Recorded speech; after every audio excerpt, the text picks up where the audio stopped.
Narsipatnam municipality 17వ ward councillor Gudibanda ఆదిలక్ష్మిని YSRCP party నుండి సస్పెండ్ చేస్తూ పార్టీ ఉత్తర్వులు జారీ చేస్తుంది. గత వైసీపీ అధికారంలో ఉండగా మున్సిపల్ చైర్పర్సన్గా ఆదిలక్ష్మి పనిచేశారు. ఆదిలక్ష్మి పనితీరు బాగోలేదనే కారణంగా వైసీపీ నుండి సస్పెండ్ చేస్తున్నట్లు వైసీపీ మున్సిపల్ అధ్యక్షుడు ఏకశివ తెలిపారు. అధికారంలో ఉండగా ఎన్నో పదవులు అనుభవించారని, పార్టీ అధికారం పోయిన తర్వాత ప్రస్తుతం అధికారం ఉన్న టీడీపీకి అనుకూలంగా వ్యవహరిస్తున్నట్లుగా పార్టీ ఆదేశాల మేరకు ఈ నిర్ణయం తీసుకున్నామని చెప్పుకొచ్చారు.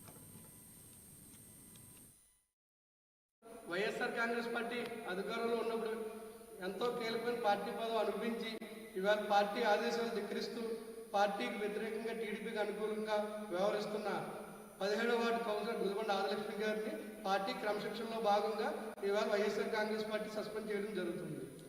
వైఎస్ఆర్ కాంగ్రెస్ పార్టీ అధికారంలో ఉన్నప్పుడు ఎంతో కీలకమైన పార్టీ పదవి అనుభవించి ఇవాళ పార్టీ ఆదేశాలు ధిక్కరిస్తూ పార్టీకి వ్యతిరేకంగా టీడీపీకి అనుకూలంగా వ్యవహరిస్తున్న 17వ వార్డు కౌన్సిలర్ గుదిబండ ఆదిలక్ష్మి గారిని పార్టీ క్రమశిక్షణలో భాగంగా ఇవాళ వైఎస్ఆర్ కాంగ్రెస్ పార్టీ సస్పెండ్ చేయడం జరుగుతుంది. వైఎస్ఆర్ కాంగ్రెస్